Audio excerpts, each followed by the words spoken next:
जय हिंद दोस्तों, मैं किशन आप सबका स्वागत करता हूं और शुरू करते हैं आज के डिफेंस समाचारों को। दोस्तों, साफरन इंडिया ने अब एक बहुत बड़ा और मुश्किल काम अपने हाथों में लिया है। दरअसल अब इस कंपनी को 120 किलो न्यूटन का जेट इंजन पहले से बने हुए एयरफ्रेम यानी कि किसी एयरक्राफ्ट की बॉडी या स्ट्रक्चर पर फिट करना है। अक्सर दोस्तों एयरक्राफ्ट पहले इंजन के हिसाब से डिजाइन किया जाता है, यानी पहले इंजन बनाया जाता है और फिर उसके हिसाब से एयरफ्रेम डिजाइन होता है। लेकिन इस बार उल्टा हो रहा है, तैयार इंजन को पहले से मौजूद एयरफ्रेम में फिट करना है। यही इस प्रोजेक्ट की सबसे बड़ी चुनौती है, क्योंकि दोस्तों भारत अपने मौजूदा फाइटर जेट्स जैसे कि तेजस या फिर अन्य फाइटर जेट्स की क्षमता बढ़ाना चाहता है और अगर एक नया फाइटर जेट बनाया जाए तो उसमें ज्यादा समय और पैसा लगेगा। इसलिए यह तय किया गया है कि ज्यादा पावर वाले इंजन को पुराने डिजाइन में फिट किया जाए। इसका फायदा ये होगा कि कम खर्च और जल्दी काम पूरा होगा, पुराने विमानों की ताकत और क्षमता बढ़ेगी और साफरान ने डीआरडीओ के साथ इस जिम्मेदारी को लिया है। अब कंपनी को इंजन फिट करना है, इंडियन सप्लाई चेन से जुड़ना है, टेस्टिंग और ट्रायल्स करने हैं और नॉलेज का आदान प्रदान करना है। तकनीकी चुनौतियां भी आएंगी, मतलब साफ है कि आसानी से काम नहीं होगा। जैसे कि स्ट्रक्चर की मजबूती देखी जानी है, एरोडायनेमिक्स यानी कि इंजन लगने से विमान की उड़ान स्थिर और संतुलित बनी रहे। नया इंजन गर्मी और झटके पैदा करेगा जिसे कंट्रोल करना है। एवियोनिक्स सिस्टम विमान की कंप्यूटर और इंजन की इलेक्ट्रॉनिक कंट्रोल यूनिट्स के साथ मिलाना होगा। परफॉर्मेंस यानी कि एयरक्राफ्ट की स्पीड, रेंज और ईंधन बचत सब बेहतर होना चाहिए। और अगर ये मिशन सफल हो जाता है तो भारत को पूरी तरह स्वदेशी इंजन तकनीक और मजबूत फाइटर जेट मिलेंगे।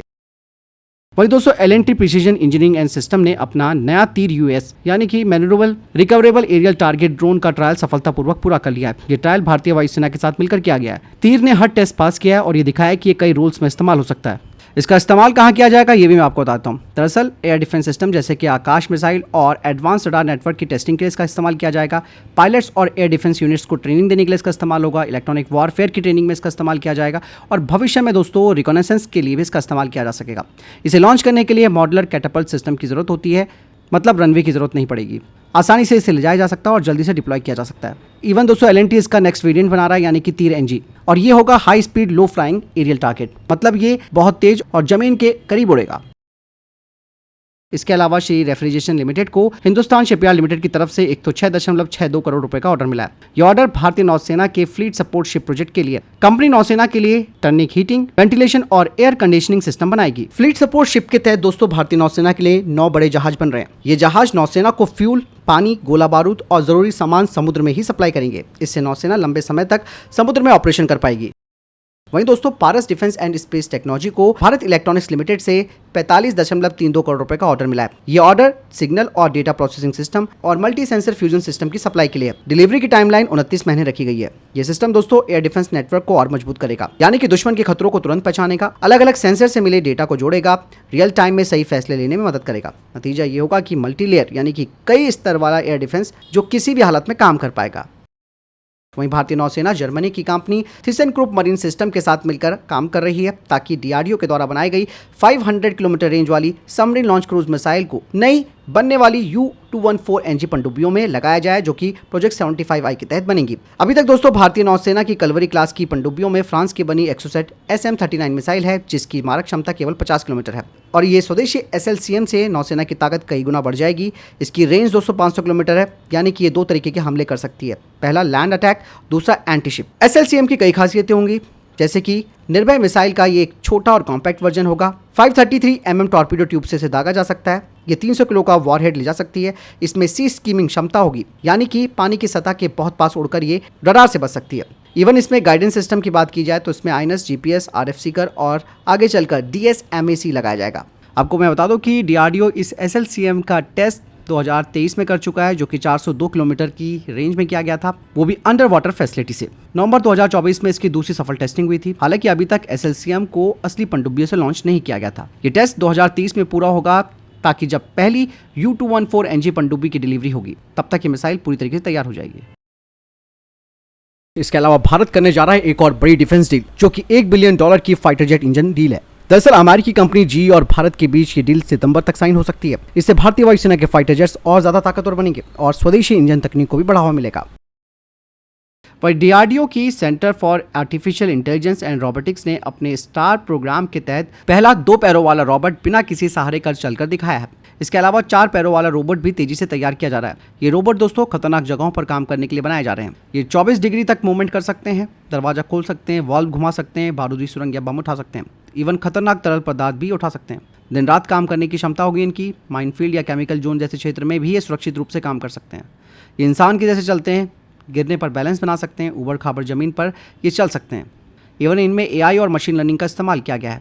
साथ ही दोस्तों ये हाथों के इशारे और आवाज़ के यानी कि वॉइस कमांड को भी मान सकते हैं। वह इंडियन एयरफोर्स अब अपनी लॉन्ग रेंज प्रिसीजन स्ट्राइक क्षमता को और मजबूत कर रही है। कुछ खबरें आ रही हैं जो बताती है कि इजरायली एरोस्पेस इंडस्ट्रीज के द्वारा तैयार की गई विंड डेमन टैक्टिकल मिसाइल को खरीदने की योजना बनाई जा रही है। इसके अलावा भारतीय वायुसेना मौजूदा रैमपेज को भी और संख्या में लेने वाली है। विंड डेमन मिसाइल की बात की जाए तो ये एक नई पीढ़ी की air to surface cruise missile है। इसका वजन 140 किलोग्राम है, रेंज 200 किलोमीटर से ज़्यादा है। इसे राफेल, Su-30 MKI, तेजस फाइटर जेट और अटैक हेलीकॉप्टरों से दागा जा सकता है। इवन इसकी खासियतों की बात की जाए तो ये लो एल्टीट्यूड में भी फ्लाइट कर सकती है। साथ ही man in the loop control यानी कि ऑपरेटर उड़ान के दौरान ही टारगेट बदल सकता है और हमला रोक सकता है। स्पीड प्रोफाइल बदलने की भी क्षमता है इसमें। इवन GPS डिनाइल एरिया में भी ये काम कर सकती है। इसके आ जाने से दोस्तों भारत के पास अब स्टैटिक और मूविंग दोनों तरीके के टारगेट्स को हिट करने की क्षमता होगी। वहीं DRDO अब एक और महत्वपूर्ण प्रोजेक्ट पर काम कर रहा है और DRDO की टेक्नोलॉजी डेवलपमेंट फंड के तहत DRDO एक इंडिजिनस रीयूजेबल हाई स्पीड यानी कि हीट तैयार कर रहा है। वर्तमान में DRDO के पास अभ्यास हीट है जो केवल एक बार यूज हो सकता है, लेकिन नया सिस्टम रीयूजेबल होगा यानी कि कई बार इसका इस्तेमाल हो सकता है। इवन ये दुश्मनों के फाइटर जेट जैसी स्पीड, ऊंचाई और रडार सिग्नेचर की कॉपी कर सकता है। इससे इंडियन एयरफोर्स को असली खतरे जैसी सिचुएशन में ट्रेनिंग मिलेगी। दोस्तों वहीं भारत ने अब 800 किलोमीटर रेंज वाली ब्रह्मोस A पर काम करना शुरू कर दिया है, जिसे कि Su-30 MKI पर लगाया जाएगा। और एक बार ये काम हो जाता है तो पूरी जंग का खेल बदल सकता है Su-30 MKI। अभी ब्रह्मोस A की रेंज 400 से 450 किलोमीटर है, लेकिन 800 किलोमीटर वाला वेरिएंट आने के बाद Su-30 MKI दुश्मन के एयर डिफेंस नेटवर्क के बहुत बाहर रहते हुए स्ट्राइक कर पाएगा। इवन दोस्तों मैरीटाइम डोमिनेंस में भी ये काफी काम आएगा। इंडियन ओशन रीजन में कोई भी चाइनीज या पाकिस्तानी वॉरशिप्स छुप नहीं सकते। 800 kilometre BrahMos plus Su-30 MKI का कॉम्बो कैरियर ग्रुप को भी नो गो जोन बना देगा। और लैंड स्ट्राइक पावर की बात की जाए तो ये दुश्मन के airbase, SAM sites, command center, logistic hubs को खत्म कर सकती है।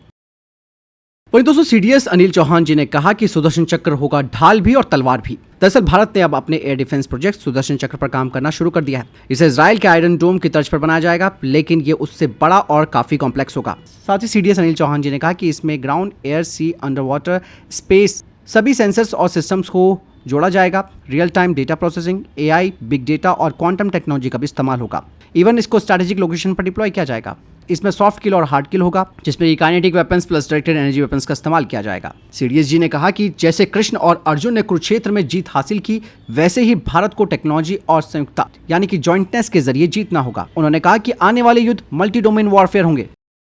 रक्षा मंत्री राजनाथ सिंह ने आज विशाखापट्टनम में 2 आधुनिक multi mission stealth frigates Udaygiri और हिमगिरी को नौसेना में कमीशन किया। प्रोजेक्ट 17A के जहाज, जो कि पहले के शिवालिक क्लास फ्रिगेट्स के एडवांस वेरिएंट है, पहली बार 2 अलग अलग शिपयार्ड्स में बने फ्रंटलाइन युद्धपोत एक साथ कमीशन किए गए। और ये बात बताती है कि भारत अब एक साथ कई शिपयार्ड से एडवांस वॉरशिप्स की डिलीवरी करने में सक्षम है। फिलहाल इतने के टॉप डिफेंस अपडेट। वीडियो के सामने कोई प्रश्न जवाब या आपको कोई सवाल कमेंट सेक्शन में लिखकर जरूर पूछ सकते हैं। वीडियो को लाइक और शेयर जरूर कीजिएगा। ख्याल रखिएगा अपना। जय हिंद, वंदे मातरम।